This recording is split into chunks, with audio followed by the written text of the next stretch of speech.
Hello my dear beautiful bastards and welcome back to Fallout 4. Today we shall be building a bus. The Doom bus, as was suggested by one of you guys. You asked me to build a bus, so this is it. This is the bus, and this bus is going to be related to Jones and his beautiful war machine. It's basically his second machine, or his second vehicle, that he is using because he doesn't have money, you know? He lacks money and he can't really keep driving his beautiful war machine and spending money on, you know, living his life, destroying everything, and pillaging can only get you so much. So he decided to collect materials, collect things, and simply build a beautiful bus. So this is the process. I decided to use the existing piece of the bus because I can get like a complete bus, but I wanted to go with this kind of ruined bus because I wanted to make sure that one part of the bus is, you know, comes directly from me, a complete creation from nothing. Because I feel like if I have the complete bus, then I can't really modify it all that much. And with this design, I can actually, you know, just extend it myself because there is no backside. It doesn't have a butt. So I added the butt myself. I extended it a little bit using these metallic items, and I also had to use the barricades the same as before because it doesn't really make sense to not use them, because after all, Jones is a part, or rather was a part, of the Brotherhood of Steel, so he collected more of these items. He knows where the Brotherhood of Steel bases are, and he can very easily sneak in and out and you know, steal stuff. And on this opposite side, I wanted to make a little bit of a little extended area where Jones would I didn't really know what to do here yet. I was kinda thinking of making it some sort of a sales area, you know, where he can call people to come to the bus on that side, and where he can you know, sell them things through the window. Speaking of windows, I used these window boards to try to cover up as many of these existing windows as possible, but the window boards kind of snap very weirdly. So, you know, I ended up using just a few of them.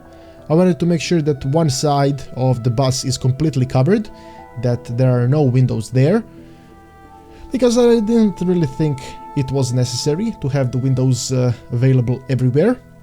And then I simply started adding these little things on the sides, just so it looks like it's a proper bus, you know, like it's a bus that has been created in the post-apocalyptic world. So obviously you need to have these boards, both from wood and metal, just you know, a variety of things to make it seem like it was built from scraps. Because otherwise, how are you supposed to make a post-apocalyptic thing if you're not building it from scraps? It doesn't work like that, all right? And the same thing here with the wheels as in the war machine. Now they did clip under the platform, so later I deleted the platform and created another platform a little bit lower, so I have more control over the little tires. And I decided to double these back tires because I felt like see, this back side, it is a little bit extended, you know, it's not the backside of a normal bus, and you know, more things are gonna happen. It's not gonna be just a bus for, you know, transporting people. That's not the purpose of this bus. So I added the double wheels to make it a little bit more realistic, you could say. More realistic. And then I started adding more of these additions on the side because there were gaps, and you can't allow gaps because this is also a very high risk vehicle, and gaps are bad, as well as broken windows, and you can't allow anyone in. That's very, very important. And I went through a lot of items. I tried to find the window boards because, well, not really the window boards, more like the window, those little window things, like a chain link fence for windows, but I couldn't find it. And I found the window hood, which seemed pretty appropriate for the existing windows. And I also added a couple of these window caps as a little addition to the armor of the vehicle. It felt like the appropriate thing to do, you know, like I said, the little bus has been created from multiple different things, so makes it a little bit more realistic. Then I went up on the roof to cover it, because obviously you can't have a hole in the roof. I thought about using the box car here, and it actually makes a decent amount of sense to use the box car as the, you know, extension of the bus, but you know, I kind of thought about that a little bit too late, because I already built half of the walls and everything, so I decided to scrap that and place a normal little floor or roof, whatever you want to call it, because obviously you can go up. I will add more things so you can go up, because it's a waste not to use the space. And here I wanted to make sure that the windows actually have windows, that they aren't broken. And I tried to tilt the glass balcony railing, but the tilting didn't really work properly, since it kept tilting wrongly. I'm not really sure what the fuck was going on with that. And I decided to scrap it, because I got annoyed. After 7 billion hours of building in Fallout, a man gets annoyed, you know? And my sister wasn't home to stab her, so I had to do something else to reveal the pressure from my body. So I basically just extended the design from the other side and placed these metal windows all across the windows to pretty much cover those windows, because most of those windows did not have windows, they were just gaps, and I didn't really like that particular design. So I also tilted them a little bit, because the bus itself does have a little bit of a tilted design. And for the front I placed the curved railing, and this curved railing is actually bulletproof, completely bulletproof. Jones obtained this from an institute person. They did some work together, and Jones helped them defend their lab, and as a reward he got a couple of samples of his experimental bulletproof curved glass, and he placed it on his bus. And then what did I do then? Yes, this is where I had some issues. The game crashed when I was doing this, but I did it again. And I wanted to make sure that the front side of the bus has these spikes. It's a precaution. You know, you gotta have spikes, because if some bastard tries to stop your bus and you try to ram them, isn't it a little bit better to have spikes, so if you ram them that they get spiked? Does that not sound better compared to just, you know, ramming them and risk damaging your beautiful bus? That's stupid. Nobody wants that. So I placed spikes. It only makes sense. Jones is a big fan of spikes. He, as a young man, he spiked animals very, very often. So that is probably a cause for concern, but you know, Jones does what Jones does. You can't really control him or his actions, because he is an independent man. He does stuff on his own. And here I wanted to turn this beautiful wall around, because this additional part was kind of annoying, but I wasn't able to turn it properly, and the selection was just stupid, so I did not use that. But then I found the chain link fence and realized, well, why not add the chain link fence in front of the windows, so, you know, the windows are extra protected. And I also added them here in this trading area, but I left one side open, so, you know, when they trade, they can actually trade stuff. And I considered placing the gate, but the gate just wasn't the correct design. And then my plan was to add the fence again, but add the fence right over the little tires, you know, because anyone can mess them up. So I placed the fence over the tires to protect them, and I honestly wasn't really satisfied with that, because it's just a stupid fence. A fence can't really protect tires all that well, right? So I had to do something else as well. And then I went into the railings and then added more railings here, because that's the correct thing to do, right? See, protect the tires, because otherwise it's very easy for anyone to just pop the tires, and then what happens then? You end up getting wrecked like a little baby. So it is important to add these things. And in the back side I also needed to do some adjustments when it comes to the design of these boards. So there was this little gap, and I found this convenient set of more tires. I suppose they can be used as I'm not really sure what, protection, maybe some extra protection on the butt of the bus, perhaps.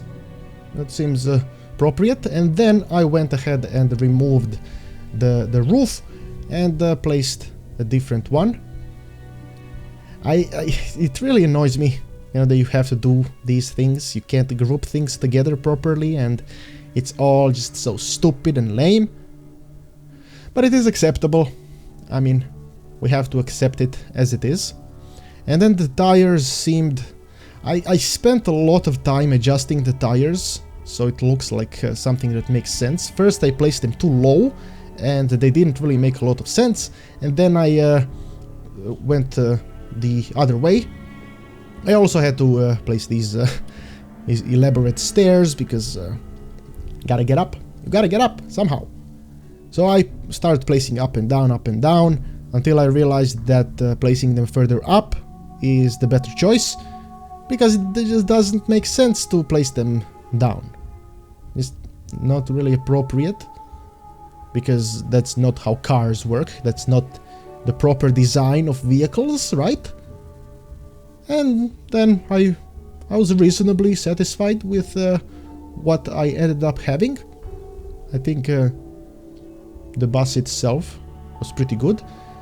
And then I slowly started discovering gaps and figuring out what exactly to do. So after placing another fence over here, I think I went up on the roof of the bus to do some more editing of the exterior. But of course, these platforms, very important to have the platforms, because you gotta have space to walk. If you don't have space to walk, it's useless. And see this gap up here? I tried to cover it with more tires, but I figured out that that is not necessary, because then I placed the ladder. Now, of course, this ladder doesn't work, like I mentioned before, but it's good for style.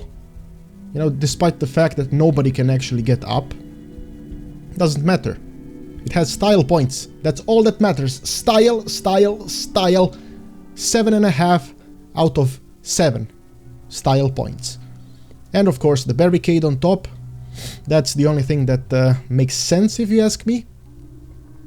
A beautiful barricade on all sides, covering the roof, and then a curved one over here.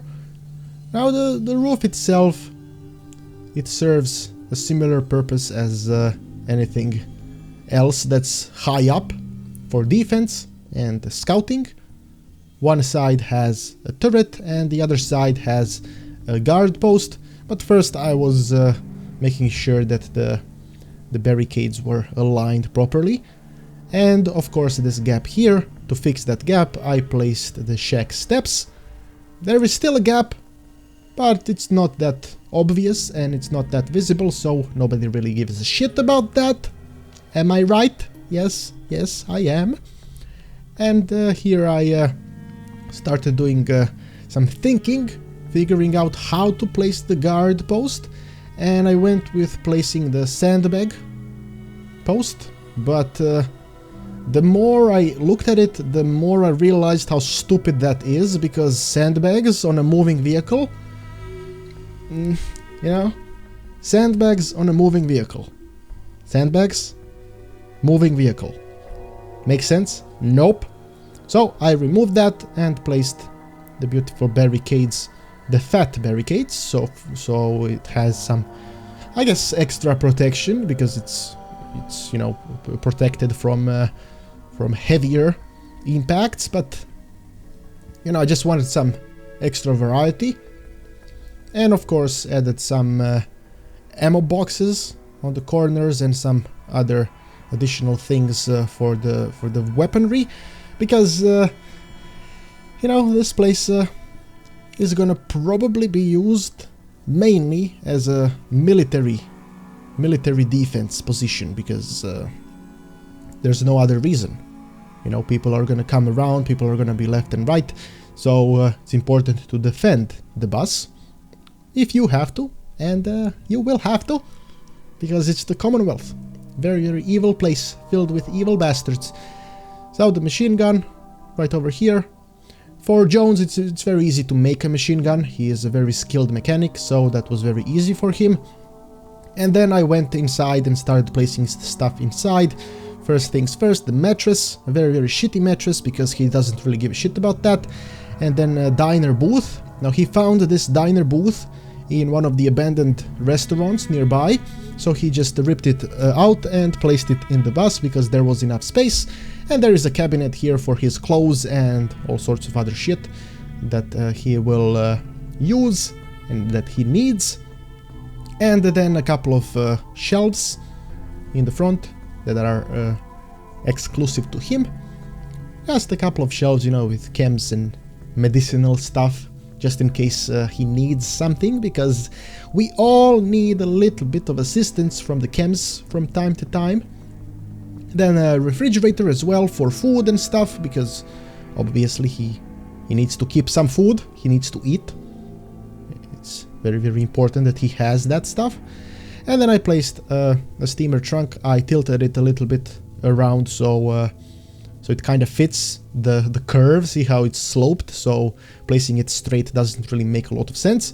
And over here I decided to make it a butcher shop. Yes, a butcher shop, where he will get meat from animals, from people, from just whoever, and then he will sell it to whoever wants to buy it.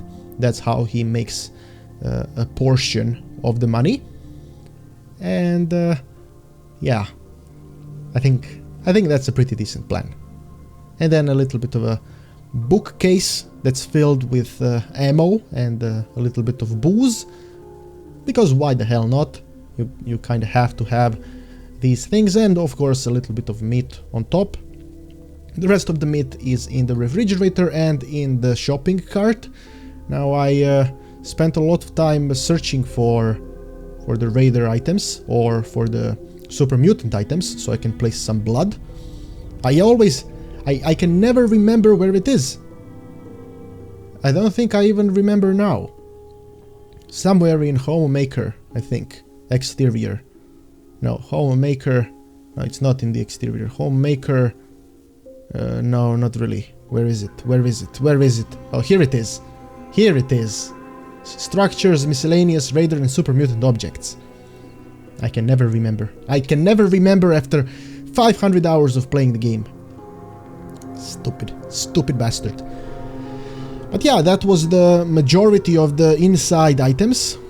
I kind of started adding these signposts and things. I accidentally added a sign that I did not want, so then I had to delete the butt of the bus. Unfortunate. But then I placed it again, so it's not really a problem. See, these problems are a bastard. Oh, these problems, I get annoyed when I look at them. I get so annoyed. You know, my body, within my body, I can feel it coming, alright? I can feel it coming, and it's terrible. So here begins the placement of the signs and everything to make to add more personality to the bus, and it also gave me an idea. Now, aside from being a butcher shop, it is also an advertisement bus. Basically, you pay Jones money and he places one of your posters on the bus. Yeah, see, that's ideal. Beautiful plan, if you ask me. That makes a lot of sense. There's a lot of posters everywhere, a lot of advertisements that allow him to make some extra money so he can fuel his war path. And I think that this bus is real. There's a lot of Brotherhood of Steel propaganda as well, because he still likes Brotherhood of Steel, don't get me wrong. He is still a big fan of the organization and everything, and he still lives by the same principles. But he just wants to kill on his own, you know, he just wants to cause chaos. He is sick and tired of playing fair and just being very careful and, you know, going through chain of command. You know, he doesn't really like chain of command. He does like the principles of Brotherhood of Steel, but he does not like to listen to others. Because often, Brotherhood of Steel, the big boys in Brotherhood of Steel, they often do things for themselves rather than for the cause. So he decided to just do things himself. And then power. Obviously, I had to add power. And I found the mini nuclear reactor that was also a gift to Jones from one of his associates from a while ago. It's a similar story. He impaled a couple of people as a courtesy, and he got a mini nuclear reactor as a reward, and he can keep powering the bus for a very, very long time very easily. And then the conduits, but I did not really need that many conduits because lighting up this area was relatively easy because it's a small place. I kind of got used to building large settlements and placing a shit ton of conduits, so it was kind of surprising to realize that I only need 2 conduits for the entire settlement or the entire build.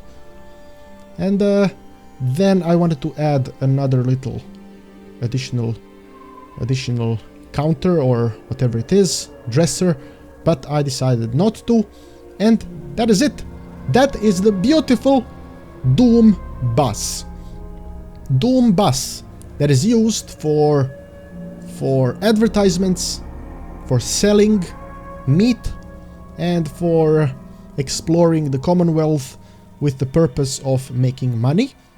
But it is called the Doom bus, which means that it is perfectly capable of destroying lives, killing people, making everyone suffer very, very easily. And you know, it's very simple, very condensed. See how the walls have several layers of protection. I believe that it has a lot of personality, a lot of realism as well. It's relatively realistic. I don't think it has any suspicious parts that are not very realistic. And that is it. That is it. This is Jones's second vehicle. I hope you guys like it. Make sure to let me know what do you think about it, and let me know what you want to see next. Thank you very much for watching. I have been Petard, your glorious lord, and may the blessings of Petard eternally touch your back.